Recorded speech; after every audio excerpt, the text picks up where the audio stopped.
the Nigeria Security and Civil Defense Corps (NSCDC) has stated that Boko Haram and Islamic State for West Africa province terrorists have mobilized to attack President Muhammadu Buhari's home state, Katsina. Okay, this is getting interesting.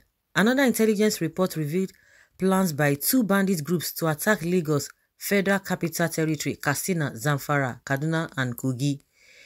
The NSCDC said from the intelligence gathered, terrorists had equipped themselves with dangerous weapons like anti-aircraft guns and general-purpose machine guns, among others, in preparation for the attack on President Buhari's home state.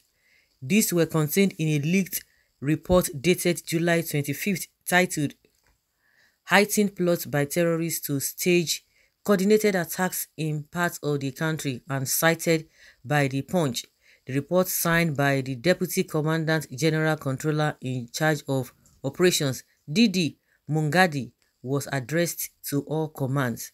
The report also hinted at plans by bandit groups to attack Lagos Federal Capital Territory, Kaduna and Zamfara State, adding that the Commandant General had directed the state commandants to put measures in place to avert the attacks. It read, "We have received credible intelligence that Boko Haram and ISWAP terrorist groups have mobilized fighters and high-caliber weapons, particularly rocket-propelled grenade launchers, anti-aircraft guns, and general-purpose machine guns, which they intend to deploy for the offensive in Katsina State." In another development, two separate bandit groups are plotting coordinated attacks on northwest, north central, and southwest Katsina, Zamfara, Kaduna, Kogi, FCT, and Lagos, respectively. Consequently, the Commandant General has directed you to scale up deployments in all strategic places, including schools, worship centers, and critical national assets in your respective states, to checkmate any possible threat by these criminal elements. Please treat as urgent, the report added. Don't forget that recently the Deputy Speaker of House of Representatives, Idris Wase, has come out to tell us that even before the attack at the Kuje prison, that Buhari received 44 reports. There were 44 reports before the attack happened. And at the end of the day, he tried to twist the whole thing, but the message has been delivered. Nigerians could really see. A lot of people are not going to be surprised.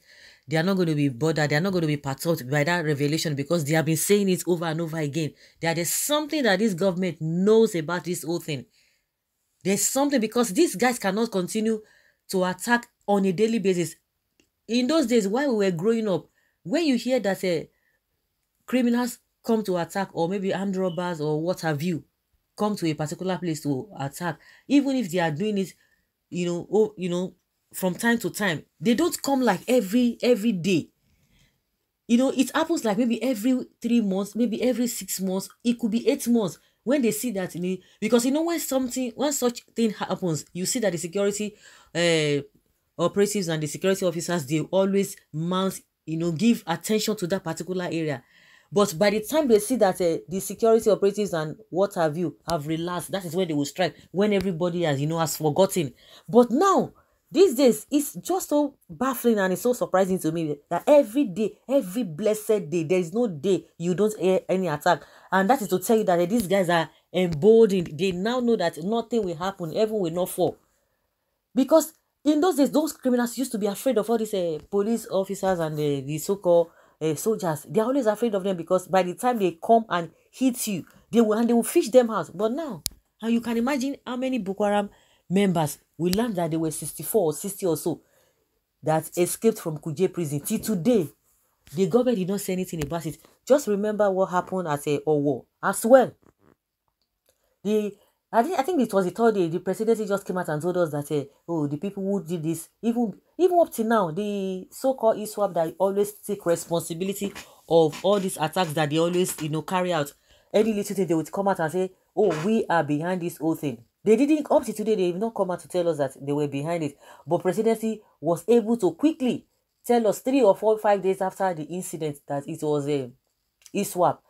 You know when you just hear ISWAP now, that means it is a done deal. Nobody's going to say anything or say what they want to go and go after them or to arrest them or to capture them.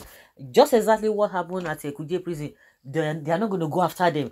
The ones that you will hear that returned after the jailbreak were just mere criminals, all those criminals on the streets that were inside that Kuje prison. Those are the ones that they will get back. Do you know that I've not even heard anything concerning this man, the late singer Osinachi's husband? We learned that the man escaped to till today. We don't hear anything again, no. And Buhari will sit down inside his whatever and be picking teeth, using toothpick.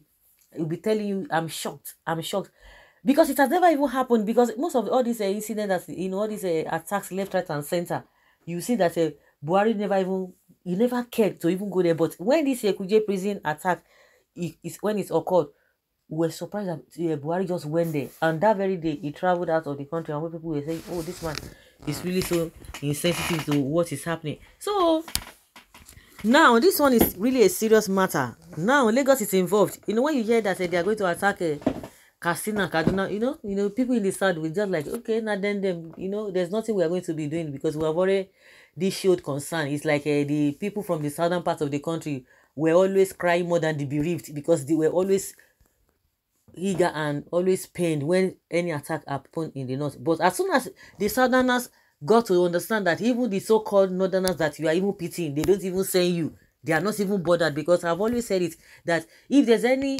protest that should be going on in this country every day, it's supposed to be from the north, but they don't care, they don't bother. So I think the southerners have really gotten that gist that these guys, they know, all of them, they know what they are talking about. But if, like I said, if we hear that there's going to be attack in all those northern states, Nigerians, or especially the southerners, will not be bothered. But now that they have now included Lagos, that means there is fire on the mountain. There is fire on the mountain. Just like the presidential guard that they said that was attacked. It speaks volume. And the terrorists have come out to say that they are going to go after Buhari and El-Rufai and some politicians as well. Some people are not even believing that, because this the situation of Nigeria, it be like television, we know they clear, because nobody even know. The more you look, the less you see. It's just unfortunate. Now they said Lagos is even included now. That means this one will be waiting. We can't talk again. No, he get a bill. It's he get a bill. He get a bill.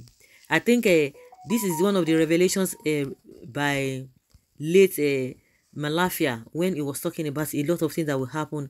Some people will just say something, you think that it's just what is it called, beer parlor talk.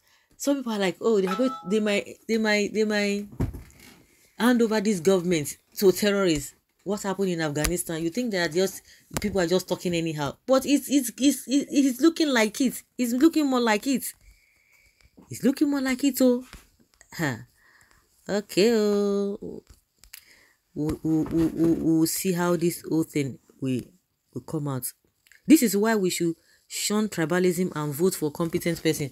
The innocent people from Buhari state would now pay for what they did not buy. Meanwhile, his own immediate family are abroad, yes, in safety, enjoying what he could not even provide for Nigerians. ASU and other labor organizations are on strike while he's away to Liberia. May God restore the glory of Nigeria. And the same Buhari now has gone to Liberia to go and give lecture on security. Hey, people are like seriously? Well, this goes to show that the Southeast, with the fear of IPOB and ESN as deposited in the mind of these Fulanis, wouldn't even make them near that region. You can clearly see that Southeast is spared from the list of places to attack.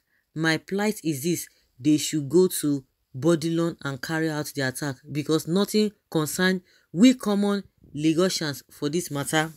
Buhari may be handing over government to terrorists, just like we said. You think that people are just blabbing. They are just blabbing. S-men and bandits. Obi and Tinubu may just be wasting time and money. Buhari, who cannot even trust Southerners and Christians with ministerial positions and head of government agencies, we definitely not trust Christians with the presidency of Nigeria. Buhari is long gone. The man parading himself as Buhari is not Buhari. The cabal wants to use this to tell us that Buhari is dead. Well, just like I said, Dr. Melafia said it about 1 year ago. They assassinated him. The government knew this a long time ago and did nothing to stop it. It seems the APC covenanted with the devil in their attempts to remove PDP from power. The incumbent hinted on soaking in blood, and shedding of blood has been the order of the day for the last 7 years. I hope they are not even arranging this so that the army will take over. I weep for the North because they keep on supporting APC and Baba. When they enter Abuja, we go go back to our regions. Well, somebody just tried to be sarcastic here that the news is wrong. On the contrary, it is IPOB and ESN and Mazi Nnamdi Kanu that are planning to attack those places you mentioned. I doubt if there will be any election next year. People are saying it and you begin to wonder that I beg you, people just carry the yarn. Maybe ISWAP will take over Abuja before 2023 because now they are now in Abuja, fully operating. What do you call that? They are fully operating in Abuja now. So guys, that's just the news. Let us know what you think. Everybody now. Oyo is your name.